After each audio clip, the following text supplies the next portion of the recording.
তার নিজের মূত্র পর্যন্ত পান করে নেয় বা তাদের মলমূত্র পান করে ফেলে, মানে যেটা একটা সাধারণ মানুষ ভাবতে পর্যন্ত পারে না। মানে এইটার বিশেষতা কি? মানে তুমি দেখো, তখন আমি বললাম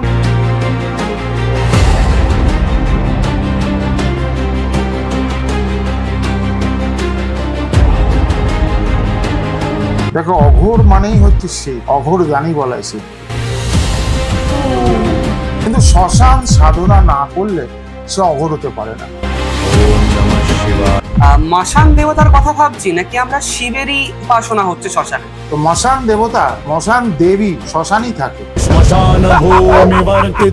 কাল ভৈরব, মহাকাল ভৈরব, বিভিন্ন আরো ভৈরব যারা আছে, তার যে গণ তার সাথে যে থাকে, তোমরা সাদা মাথায় যাদের বলো পিশাচ, পিশাচিনী, ভূত, প্রেত, বেতাল হচ্ছে স্বয়ং শিবের পুত্র।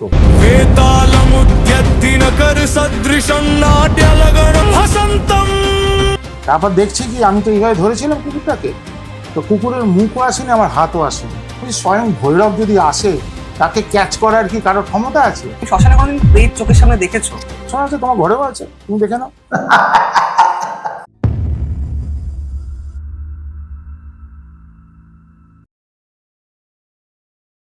নমস্কার সবাইকে, স্বাগত দা লোকান্তর রেডিওর আরেকটি এপিসোডে। আচ্ছা বন্ধুরা, আমাদের সবার কিন্তু অঘরীদের নিয়ে, তাদের জীবনযাপন নিয়ে, তাদের উপাসনা নিয়ে আমাদের মধ্যে কিন্তু প্রচুর কৌতূহল। আজকে জানবো সেই বিষয় নিয়ে এই পডকাস্টে। তবে তার আগে বলে রাখি, এরকম কিন্তু ইন্টারেস্টিং কন্টেন্ট দেখতে থাকতে হলে আমাদের চ্যানেলটা কিন্তু এখনই সাবস্ক্রাইব করতে হবে, কারণ আপনাদের সাবস্ক্রিপশনই আমাদের অনুপ্রাণিত করে নতুন নতুন ভিডিও আপনাদের কাছে তুলে আনার জন্য। সরাসরি চলে যাব আজকে আমাদের স্পেশাল গেস্টের কাছে, অঘরী অভিজিৎ মহারাজ। মহারাজ কেমন আছো? নমস্কার, ভালো আছি, তোমরা কেমন আছো? চলছে। এইটা আজকে তো আমরা স্টুডিওতে শুট করতে পারিনি, আমরা অন্যরকম একটা আয়োজন করেছি আজকে। আচ্ছা মহারাজ, অঘরীদের তো নিয়ে মানুষের প্রচুর ভ্রান্তি, প্রচুর অনেক ধারণা, অনেক কল্পনাও আছে প্রচুর এর মধ্যে। একটা কথা খুব ইম্পর্টেন্ট, সবার জানার খুব ইচ্ছে, অঘরীদের মূল উপাস্য দেবতা কি? দেখো, অঘোর মানেই হচ্ছে সে অঘোর দানি বলায় শিবকে। তো অঘোর কথার মধ্যেই লুকিয়ে আছে অঘোর দানি। তো মহাদেবী হচ্ছে আমাদের মেন উপাসক, আচ্ছা। যাকে বিভিন্ন রূপে আমরা আর কি উপাসনা করি। কাল ভৈরব, মহাকাল ভৈরব, বিভিন্ন আরো ভৈরব যারা আছে, রুদ্র ভৈরব, অনেক রকম ভৈরব আছে, সেসব ভৈরব রূপে আমরা উপাসনা করি, কিন্তু মেন শিবকে উপাসনা করছে বিভিন্ন রূপে। আচ্ছা। এটাই হচ্ছে মূল সাধনা অঘরীদের। আচ্ছা। মানে অঘোর মানে অঘোর মানেই হচ্ছে যে ঘোরে থাকে না। আমি কথা বলতে বলতে কিছু হিন্দি টার্ম চলে আসবে, যেহেতু আমি একটা জায়গায় থাকি সেখানে সবসময়। যাই হোক, দর্শকরা সেটা জানে অনেকে। অঘোর মানে হচ্ছে যে ঘোরে থাকে না। অঘোর, ঘোরে নেই। ঘোর মানে কি? যে জগতের মধ্যে কোনো জায়গায় মায়া জালে আটকে থাকে না, যার মধ্যে লোভ, লালসা, কাম, হিম, সেই অঘোর। এবং যে সবাইকে আপন করে নিতে পারে সেই অঘোর। উচ্ছিষ্টের মধ্যে থেকে নিজেকে তুলে ধরতে পারে সেই অঘোর। অঘোর হচ্ছে একজন সরল, সাদা সিধে, সোজা পথে চলা, সরল, বালকের মতন সরল, সেই হচ্ছে অঘোর। অনেক সময় দেখি যে মণিকর্ণিকা শ্মশানে আমরা অঘরীদের পাই, মানে এবং বিভিন্ন শ্মশানে অঘরীদের পাওয়া যায়, এটা আমরা শুনে থাকি। তো অঘরীদের কি মূল বাসস্থানই শ্মশান, নাকি সাধনার বিশেষ উপলক্ষে তারা শ্মশানে গিয়ে উপাসনা করে? দেখো, অঘোর সাধনা, মেন সাধনা কিন্তু শ্মশানেই শুরু হয়। আচ্ছা। এবং প্রত্যেক অঘোরের সিদ্ধ শ্মশানেই তুমি পাবে, যে কোনো শ্মশানে তুমি পাবে না। সিদ্ধ শ্মশান, যেখানে সাধকরা সাধনা করে উঠেছে, তারাপীঠ, বিভিন্ন মণিকর্ণিকা, যেরকম। হ্যাঁ, সেই সিদ্ধ শ্মশানে তুমি তাকে পাবে, এবং তাদের একটা ধ্বনি থাকে। ধ্বনি, হয়তো একটা ধ্বনিতে অনেক অঘোর সাধনা করে, হতে পারে। আবার কারো নিজস্ব ধ্বনি আছে প্রাইভেট, তারা সেখানে সাধনা করছে। কিন্তু শ্মশান সাধনা না করলে সে অঘোর হতে পারে না। অঘোরে প্রথমেই ঢুকেই কেউ শ্মশানে আবার যেতে পারে না। আচ্ছা। আচ্ছা, যখন তুমি শ্মশান সাধনা বলছো, তখন কি আমরা মাসান দেবতার কথা ভাবছি, নাকি আমরা শিবেরই উপাসনা হচ্ছে শ্মশানে? দেখো, শ্মশান আর মশান কথাটা একই। ঠিক আছে, আমরা শ্মশান বাংলায় বলছি, ওখানে মশান বলছি। আমরা হিন্দি উচ্চারণ করলে মশান বলছি। তো আমরা মশান বলতেই অভ্যস্ত শ্মশানের থেকে। যাই হোক, তো মশান দেবতা, মশান দেবী শ্মশানই থাকে। এরা প্রচন্ড উগ্র, এদের রূপ ভয়ঙ্কর। কোন দেবীর সাধনা যখন করবো, সে মশানই দেবী হবে। মশানি দেবী হচ্ছে কালীর একটা রূপ, মহাকালীর একটা উগ্র রূপ, যাকে সাধনা করতে হয়, তবে তুমি সেই মশানে বসার অধিকার পাবে। আচ্ছা। এবং তার সাধনা করতে গেলে তোমাকে অনেক কিছু পেরোতে হবে। যেমন তার যে ভৈরবগুলো আছে, সেই ভৈরবগুলো আসবে, তারা তোমাকে বাধা দেবে, কিন্তু তাদেরকে বশ করে আস্তে আস্তে। ভৈরব মানে হচ্ছে তার যে গণ, তার সাথে যে থাকে, তোমরা সাদা মাথায় যাদের বলো পিশাচ, পিশাচিনী, ভূত, প্রেত, এইসব। আচ্ছা। উগ্র দেবীর সাথে এরা থাকে। তোমরা দেখো যখন কালী পুজো, কলকাতায় যখন কালী পুজো হয়, বিভিন্ন মণ্ডপে ভূত, প্রেত, নানা রকম একটা, ওটা আলাদা পাঠ হয়ে গেল, ওটা নিয়ে আমি কথা বলছি না। উনি হচ্ছেন অন্য জিনিস। আচ্ছা। এটা ভূত প্রেতের মধ্যে ওনারা পড়েন না। আচ্ছা। এটা অনেক ভুল ধারণা আছে। যাই হোক, ওটা আমি কোনো কথাই বলবো না, মিডিয়াতে অন্তত কিছুই বলবো না। তো ওই প্রেত জগৎকে তুমি যখন সিদ্ধ করতে পারবে, পিশাচদের যখন তুমি সিদ্ধ করতে পারবে, তখন তুমি সেই মশানি দেবী সাধনা শুরু করতে পারবে। কেন ওই মশানি যে মেন দেবী, তাকে সাধনা করতে গেলে শরীরের মধ্যে ঊর্জা দরকার। ঊর্জাটা আসে কখন? ঊর্জা মানে হচ্ছে পাওয়ার। তোমার শরীরে যদি 440 ইলেকট্রিক শক দেওয়া হয়, তুমি এটা সহন করে নেবে, সেটা হচ্ছে ঊর্জা, পাওয়ারটাকে শরীরের মধ্যে নেওয়া। এটা নিতে গেলে তোমাকে ওই ধাপগুলো পেরোতে হবে, একটা একটা করে সিস্টেমেটিক সাধনা। এই নয় যে আমি 1 লক্ষ মালা জপ করলাম, সাধনা সিদ্ধি লাভ হয়ে গেল, তা নয়। সাধনা হচ্ছে একটা ডিসিপ্লিন, একটা ডিসিপ্লিন লাইফের মধ্যে চলতে হয়। তোমার অনেক বাধা থাকবে, তোমায় সেগুলো তুমি করতে হবে। একটা সাধারণ মানুষ থেকে তুমি আলাদা, তুমি সাধক। সাধক মানে যে সাধে, সেই সাধক। তো সাধতে গেলে অনেক নিয়ম পালন করতে হয়। এই নয় যে আমি বসে মালা জপ করলাম, সাধনা হয়ে গেল, আবার আমি পার্সোনাল লাইফে চলে গেলাম, হয় না। সাধনায় তোমাকে অনেক ত্যাগ স্বীকার করতে, ত্যাগই হতে হবে। প্রথমে তোমার কাম ত্যাগ করতে হবে, লোভ ত্যাগ করতে হবে, লালসা ত্যাগ করতে হবে, এবং ভোগী হতে পারবে না। 4টের মিনিং তোমার বোঝা গেল? তো এই জায়গা থেকে তুমি যখন বেরিয়ে যেতে পারবে, তুমি তাদের ছুঁতে পারবে, টাচ করতে পারবে। সেই দেব দেবীদের আহ্বান যখন করবে, সংস্পর্শে আসতে পারবে, রাইট। তখন তুমি বুঝতে পারবে যে হ্যাঁ, আমি একটা কিছু সাধনা করছি। কেন ওই ডিসিপ্লিন লাইফে চলতে হয়। এটা কত বছর চলবে, কতদিন চলবে, সেটা যা সাধনা করছো তার উপর নির্ভর করছে। এবং তোমার গুরু, তোমার গুরুকে সেই সিদ্ধ হতে হবে। তুমি যে সাধনাটা করছো, উনি সেই ব্যাপারে যদি সিদ্ধ হন, তুমি যখন অঙ্কে এমএসসি না করলে তুমি নিশ্চয়ই একটা টিচারের চাকরি পাবে না, মাস্টার না করলে, তাই না? তো সেই তারপরে তো তুমি তাদের ছাত্রদের পড়াতে পারবে। সেই রকম এখানে গুরুকেও সেই সাধনা সিদ্ধি লাভ করতে হবে, এবং গুরু সেই সমান হতে হবে, শিবের সমকক্ষ। তবে সেই গুরু তোমাকে এই সাধনা দিতে পারবে। আদারওয়াইজ কেউ কানে মন্ত্র দিল আর তোমাকে মালা জপ করে গেলে, সেটা সাধকের কাজ নয়। আচ্ছা আচ্ছা, যখন তুমি কাম বা মোহ এগুলো ত্যাগ করার কথা বলছো, মানে আমরা দেখি রিল বা ইত্যাদিতে দেখি যে কিছু কিছু অঘরী তারা মানে এতটা এক্সটেন্ডে চলে গেছে, তারা নিজের মূত্র পর্যন্ত পান করে নেয় বা তাদের মলমূত্র পান করে ফেলে, মানে যেটা একটা সাধারণ মানুষ ভাবতে পর্যন্ত পারে না। মানে এইটার বিশেষতা কি? মানে দেখো, তখন আমি বললাম না যে ঘোরে থাকে না, সে মূত্রটাকে পান করছে জলের মতন, মলটাকে পান করছে ফলের মতন, তার কাছে সেটা সেই রূপেই আসে। তুমি দেখছো মল, সে দেখছো ফল। যেটা তৈলঙ্গ স্বামী ছিলেন, ওনার একটা গল্প আছে। তখন ওনাকে যখন জেলে বন্দি করে রেখেছিল এক ইংরেজ সাহেব, তখন জেলের মধ্যে উনি খেতে দিচ্ছেন না, তো উনি মল নিয়ে খেয়ে নিয়েছিলেন। সাহেব ঘাবড়ে গেছিল, কি হলো? ওটা উনি ফল হিসেবে খেয়েছেন। ওনার সাধনাটা এমনই ছিল, ওটা ফল হয়ে গেছিল। আমরা দেখছি মল, আমাদের চোখটা তাই দেখাচ্ছে, কিন্তু ওটা অন্যরকম। আবার আমরা দেখছি মূত্র, ওটা পান করে নিচ্ছেন অনেকেই, কিন্তু তার কাছে সেটা জল। এটা কে কিভাবে দেখছে? সাধারণ মানুষের চোখে আলাদা, একটা সাধকের দৃষ্টি আলাদা। আচ্ছা আচ্ছা, তুমি প্রেত উপাসনা নিয়ে বললে, তো মানে এই উপাসনাটা কি আলাদা করেও কি অঘরীরা প্রেতের উপাসনা করে? আর আমি শুনেছি অঘরীরা প্রেতেদের বশ করে রাখতে পারে এবং তাদের দিয়ে বিভিন্ন কাজ করাতে পারে, মানে এটা কি সত্যি কথা? একদম সত্যি, 200%। দেখো, প্রেত বলে নয়, এটা প্রেত লোক এটা আলাদা ব্যাপার হয়ে গেল। সাধারণ প্রেত লোক নিয়ে সাধনা হয় না। আমরা যেটা সাধনা করি পিশাচ, পিশাচ প্রেতের ওপরেও, মানে বেতাল কি এই ক্যাটাগরিতে পড়ে? না, ওটা আলাদা। আচ্ছা, বেতাল হচ্ছে স্বয়ং শিবের পুত্র। আমরা অনেকে বেতালকে পিশাচ বলে ভুল করি, ঠিক ঠিক, কিন্তু এটা ঠিক না। এই প্রথমবার তুমি পডকাস্টে এটা বললে, কারণ আমরা দেখেছি কেরালাতে বেতালের একটা মন্দির আছে, বেতাল ভৈরব রূপে বেতাল হচ্ছে শিবের হয়। পুত্র। হ্যাঁ, আর যদি কেউ বেতালকে সিদ্ধ করে নিতে পারে না, তার শক্তি অ্যাটম বোমের থেকেও বেশি হবে। পৃথিবীকে ধ্বংস করতে পারবে, পৃথিবীকে তৈরি করতে পারবে, সবকিছু তার হাতের মুঠোয়। তো বেতাল সাধনা করে ফেলেছি, এটা বলা যে কত বড় অন্যায়, সেটা যারা বড় সাধক তারা জানে। মানে অ্যাজ আ ভৈরব, উনি একজন ভৈরব। উনি একজন ভৈরব এবং উনি শিবের পুত্র। সারা পৃথিবীটাকে উনি বিভিন্ন জায়গায় বিভিন্ন রূপে কাজ করে বাঁচাচ্ছেন আমাদের। হ্যাঁ, কারণ কালিকা পুরাণে আমরা বেতাল ভৈরব একটা স্তুতি পাই। তো যদি উনি অপদেবতা হতেন তাহলে তো স্তুতিই থাকতো না তার কোনো। উনি অপদেবতা না, উনি একটা শক্তি।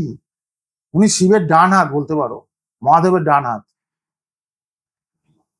আর যেটা আমরা আলোচনা করছিলাম, প্রেত বশ করা, মানে দেখো এখানে প্রেত বশ বলতে আমরা যেটা করি সেটা আমাকেও করতে হয়। পিশাচ, হ্যাঁ, বিভিন্ন সাধনা করে শ্মশানের মধ্যে যে আত্মাগুলো আসে, আত্মাগুলো যখন ভয়ঙ্কর হয়ে যায়, যখন পিশাচে পরিণত হয়ে যায়, বা পিশাচ এমনি জন্মও নেয়, জানো তো, হ্যাঁ, ওটা মানুষের মতন আলাদা। হ্যাঁ, তো সেই সমস্ত ভয়ঙ্কর পিশাচদের সাধনা করতে হবে এবং তাদের বশ করতে হবে। তাদের তুমি যদি বশ করতে পারো, তুমি যদি কোনো তোমার যজমানের কোনো কাজ করছো, সাপোজ ধরো তুমি কোনো বশীকরণ করছো, আজকালকার দিনে বশীকরণ ভেরি ফেমাস। হ্যাঁ, তো সেই বশীকরণ করছো, সাধারণ তন্ত্রের নিয়মে বিভিন্ন কবচ মাদুলি দিয়ে তোমার বশীকরণ হয়। কিন্তু একটা অঘরীর কাছে যাবে, একটা অঘরী প্রথমেই যদি তাকে ঠিক মতন তাকে যদি অঘরী হয়, সে কিন্তু সাথে সাথে তার পিশাচ দিয়ে সাধনা করে, পিশাচ চালনা করে অঘরী তার ওই যাকে বশীকরণ করবে তাকে বশ করে নেবে। এবং সেই বশটা কিন্তু পিশাচের দ্বারাই হবে। পিশাচ তার মস্তিষ্কে যাবে, তার মাথাটা ব্রেনটা ঘুরিয়ে দেবে, সে যেটা চিন্তা করে সেটা তাকে ভাবাবে। হ্যাঁ, এটা আমরা অনেকভাবে করি। কখনো ডাইরেক্ট পিশাচকে পাঠানো হয়, কখনো তোমার ভুদু থাকে, ভুদু ডল, জানো তো ভুদু ডল, ভুদু ডলের মধ্যে ক্রিয়া করে পিশাচ চালনা করা হয়। বিভিন্ন রকম উপকরণ থাকে যেগুলো ধুনির মধ্যে কাজ করে পিশাচ চালনা করে আমরা এই বশীকরণ গুলো করে থাকি। এটা পিশাচকে বশ করে রাখতে হবে। মানে প্রেত সাধনার মূল উদ্দেশ্য মানে যজমানের কাজ করা না, তা নয়। আচ্ছা, তোমার নিজের শক্তি বাড়ানো। সাপোজ ধরো একটা অঘরী, একটা ভালো অঘরী তুমি কি করে বুঝবে? এখন দেখো সবাই একটা ট্রেন্ড হয়ে গেছে মার্কেটে, যে সমস্ত, কারণ আমি নামে বলতে চাই না, আমি এমনি সাপোজ একটা কথার কথা বলছি, সবাইকে দেখবে যে সাথে করে আরো কয়েকজনকে নিয়ে যাচ্ছে, যাদের একটা শৌখিন নাম আছে বাউন্সার। হ্যাঁ, একটা সাধক যাচ্ছে, তার সাথে কতগুলো বাউন্সার যাচ্ছে। কেন? তার লাইফের ভয় আছে, মনে ভয় আছে। সে যদি সাচ্চা অগরী হয়, তার কোনো বাউন্সার লাগে না। তার সঙ্গে যে প্রেত দুনিয়ার যে বাউন্সার গুলো আছে না, তারা তার সাথে থাকে, তার শরীরের চারদিকে থাকে। তার দিকে কেউ আক্রমণ কেন, খুব বাজে কথা বললেও তার ক্ষতি হয়ে যায়। একটা রাস্তাতে অঘরী যাচ্ছে, কেউ যদি বলে দূর, বাজে কথা কেউ বলে দিল, তো দেখবে তার সাথে সাথে সে হোঁচটকে পড়ে গেল, নালে তার কিছু না কিছু একটা ক্ষতি হয়ে যাবে। কেননা তার সাথে যে বশ করা যেগুলো আছে পিশাচগুলো, বা তার যে বডিগার্ড যারা রয়েছে, তারা কিন্তু ছেড়ে দেবে না। কেন? তারা সেই অঘরীটাকে ভালোবাসে। তাকে কেউ কুটু কথা বললে সে সাথে সাথে শাস্তি দেবে। সেটা বন্ধুত্ব সম্পর্ক। একদম একদম। সে যা খেতে চায় তাই খেতে দিতে হবে। একটা অঘরী যা খায় তাকে সেটাই দিতে হবে। সে যদি ধরো কোনো অঘরী একটা ভালো কিছু খাচ্ছে, সাপোজ ধরো খাসির মাংস খাচ্ছে, তার সাথে ধরো কোনো কিছু নিয়েছে পাত্র, পিশাচকে সেটা দিতে হবে। তুমি যদি একটা ভালো কিছু বোতল খাও আর তুমি তাকে একটা বাংলা এনে দিলে, সে বলে আমি খাবো না, তুই যেটা খাচ্ছিস সেটা দে, ফেলে দেবে। বলে না হলে আমি টাটা গুড বাই, চলে গেলাম, যা। আচ্ছা, তুমি তো শ্মশান কালে প্রচুর বহু বছর সাধনা করেছো। আমার তো সাধনা 27 বছর পাপা। তুমি তোমার কোনো শ্মশানে কোনো অলৌকিক কিছু তোমার সাথে ঘটেছে? অনেক অনেক অনেক আছে। একটা উদাহরণ আমাদের অডিয়েন্সের জন্য তুমি আজকে দাও। দেখো, একটা সাধনার যেটা প্রমাণ আমার কাছে আছে এখনো আমার এই মোবাইল বন্ধে। আচ্ছা, যেটা সাধনা করেছি আজ থেকে ধরো 15 বছর আগে, তখন আমি বেনারসে যাতায়াত করতাম। এখন যেমন বেনারসে থাকি, গত 7 বছর ধরে বেনারসে সেটেল। আচ্ছা, ওখানেই থাকেন? এখন ওখানেই থাকি। কলকাতায় মাঝে মাঝে? কলকাতায় আমি খুব কম আসি, নালে আসি না। তো 15 বছর আগে আমি যাতায়াত করতাম, সাধনা করতাম, 1 সপ্তাহ থাকতাম, চলে আসতাম। ওই সময় আমি হরিশ্চন্দ্র ঘাটে আমার ধুনিতে আমি সাধনা করছি। তো আমার সঙ্গে আমার খুব কাছের একজন শিষ্য বলা ভুল হবে, আমার রিলেটিভই ছিল, এবং সে খুব আমাকে দাদাভাই বলে মানে, সে ছিল। আর আমি কিছু কাজ নিয়ে গিয়েছিলাম, একটা পাঞ্জাবি মহিলা ছিল, দুজন তিনজন, তারা গিয়েছিল তাদের একটা কাজ করতে। তো তাদের কাজ করছিলাম ধুনিতে, ওরা তো মোবাইলে ছবি টবি সব তুলেছে। তো আমি যখন কাজ করছি তখন অনেকগুলো ভৈরব, মানে ভৈরব মানে তোমরা যাকে কুকুর বলো, কুকুর, হ্যাঁ বুঝতে ওরা পেরেছি। এসছে, এসে আমার আশপাশে ঘুরছে। তার মধ্যে একটা কুকুর দেখি আমার এখানটা চাঁটছে। আমি তাকে এরকম করে ধরছি, তার গায়ে আবার ঘা আছে, জানো তো, দেখলে তুমি তাড়িয়ে দেবে। আমি তাকে এইভাবে ধরেছি, এইভাবে ঠিক ধরেছি, ওর মাথাটা এখানে, ও আমাকে মুখ দিয়ে এখানে চেপে যাচ্ছে। আর এক হাতে আমি আহুতি দিচ্ছি, শ্মশানে ভৈরব আহুতি দিচ্ছি। এই ছবিটা ক্যাচ করেছে মোবাইলে। তারপরে কাজকর্ম করে আমরা চলে এসেছি। চলে আসার পর আমি তখন ওই মেয়েটিকে বললাম, কিরে তুই তো অনেক ছবি তুললি, পাঠা ছবিগুলো, ধোনির ছবিতে কি তুললি? ও ছবিগুলো পাঠিয়েছে, ও না দেখি সব সেন্ড করেছে। আমিও সেট করলাম, তখন আমাকে ওই আমার জন্য যে ছেলেটি ছিল, দাদাভাই বলো, দাদাভাই আমাকে ছবিগুলো পাঠাও, ওকে পাঠিয়েছি। ও মিনিট 10 পর আমাকে ফোন করেছে, দাদাভাই ছবিটা দেখো তো। কি হয়েছে দেখি। আমি নিজেও দেখিনি। তারপর দেখছি কি, আমি তো এইভাবে ধরেছিলাম কুকুরটাকে, তো কুকুরের মুখও আসেনি, আমার হাতও আসেনি, কুকুরের বডি আছে পুরো খালি। এবং ক্যামেরা দিয়ে তুলেছে তো, এই জায়গাটা কিছু থাকলে তুমি পেছনটাও কিছু দেখতে পাবে না, পেছনে টাইলস আছে, পেছনে টাইলসের ছবিটা উঠে গেছে, মানে এই জায়গাটা পুরো ব্ল্যাক। বলছে, এটা দাদা ভাই তুমি কি করেছো? আমি স্বয়ং ভৈরব যদি আসে, তাকে ক্যাচ করার কি কারোর ক্ষমতা আছে? আর এটা যে সত্যি বলছে তার প্রমাণে আমার মোবাইলে আছে। শ্মশানে তুমি প্রেতের কথা বলছো, শ্মশানে কোনোদিন প্রেত চোখের সামনে দেখেছো? শ্মশানে তো প্রেতই থাকে, শ্মশানে তুমি পা ফেলতে পারবে না, পা চাক্ষুষ ফেলতে পারবে না, তুমি পা দিয়ে হাঁটবে, প্রেতের পায়ে পা লাগবে, এত প্রেত থাকে। তুমি চোখে আমরা যখন শ্মশানে যাই, শ্মশান হ্যাঁ, থেকে যখন বাঁধি, প্রেত সব সরে যায়, পিশাচ প্রেত সরে যায়, তারা নতজানু হয়ে যায়, এরকম ভাবে নমস্কার করে আমাদের। আমরা সেই রাস্তা দিয়ে, রাস্তা করে দেয়, সরে যায়, আমরা গিয়ে আমরা ধনিতে বসি। সাধারণ মানুষ যাচ্ছে, তাদের গায়ে তারা প্রেতের ওপর দিয়ে যাচ্ছে শ্মশানে। এবার যদি কোনো প্রেত রেগে যায়, সে তার শরীরে প্রবেশ করবে। এবার যখন সে শ্মশান থেকে ফিরবে, তখন দেখা যাবে তার পেট খারাপ হয়ে গেছে, পেট ফুলছে, পটি হয়ে যাচ্ছে, সে ডাক্তারখানায় যাবে, কিন্তু বুঝতে পারে না যে আমার শরীরে পেট ঢুকে গেছে। তারপর সেই পেট যদি না বেরোয়, তার চেহারা শুকিয়ে যাবে। আচ্ছা, কেন, তার খাবারগুলো তো প্রেত খাচ্ছে। আর প্রেত হচ্ছে একটা অবয়, একটা তোমার অশরীরী, জাস্ট একটা বায়ুমণ্ডলের একটা একটা হাওয়া টাইপের, তাকে তো দেখা যায় না, সাধনা না করলে দেখতে পাবে না, যারা সাধনা তারা দেখতে পায়। তো সেই বায়ু পেটের মধ্যে ঢুকে গেছে, পেট তো ফুলবে, তাই না? এটা সাধারণ কমন সেন্স। পেট ফুলবে, অ্যাসিডিটি হবে, হজম হবে না, খালি পটি হবে। ডাক্তারের ওষুধ, কিন্তু পেটে প্রেত আছে, ওষুধ কোনো কাজই করবে না। এরপরে করতে করতে করতে করতে একটা সময় এমন চলে, শরীরে এরকম খিটখিটে রোগা হয়ে যাবে, কেন কোনো কিছু খাবার তার শরীরে হজম হবে না। মানে তুমি কোনোদিন মানে চক্ষুষ কোনো এরকম দেখেছো, মানে চোখে কোনো ফিগার টাইপের, যেরকম আমরা সিনেমা দেখি? সব তো ফিগার টাইপই আমার কাছে আসে। কিরকম দেখতে তাদেরকে? একদম অভয়, তুমি ধরো বসে রয়েছো, তোমার শরীরটা দেখতে পাচ্ছি, কিন্তু তোমার স্পার স্পার সব দেখা যাচ্ছে, অভয় টাইপের, আবছা, বুঝেছো? মুখটা বোঝা যাচ্ছে, নিচেটা বোঝা যাচ্ছে। প্রচুর বার দেখেছো? সবসময় আছে, তোমার ঘরেও আছে, তুমি দেখে নাও। ও আচ্ছা, ঠিক আছে, আমরা পরের প্রশ্নের দিকে যাচ্ছি। আচ্ছা, আমি দেখেছি মানে অনেকজন একটা জিনিস অগণিতে ক্রিটিসাইজ করেছে, তারা মদ খায়। তোমার এটা নিয়ে কি বলার আছে? মানে দেখো, এটা ওই শব্দটা আমরা উচ্চারণ করি না, দুই শব্দ, কারণ আমরা বলি কারণ। কারণ আমাদের লাগে, এটা সত্যি কথা, পুজোই লাগে। আমরা দেব দেবীকে যখন কারণ দিই, কারণ দিয়ে আমাদের পুজো করতে হয়, এটা আমাদের উপাসনা, এটা আমাদের শ্মশান উপাচারে লাগে। তো কারণ দিয়ে, এবং কারণের সঙ্গে মাছ মাংস সবই দিতে হয়, দিয়ে আমাদের উপাসনা করতে হয়। মানে মহাদেবের করতে গেলে এরকম ভাবে মহাদেবকে, আমাদের অঘোর দানী, আমাদের মহাদেব মানে যিনি শ্মশানে অবস্থিত, তাকে আমাদের মাছ মাংস এবং কারণ দিয়ে পুজো করতে হয়। বৈদিক মতে কিন্তু ফল দিয়ে পুজো করতে হয়, তাকে কিন্তু মাছ মাংস কিছু থাকে না, বৈদিক মত। এখানে বৈদিক আর অঘর মত আলাদা। এখানে মাছ মাংস ছাড়া শিব পুজো নেবে না, এখানে তাকে মাংস দিতে হবে, মাছ দিতে হবে, যত আমিষ আছে সব খাবার দিতে হবে, এবং তার সাথে বলি দিতে হবে, ব্লাড চাই, রক্ত চাই।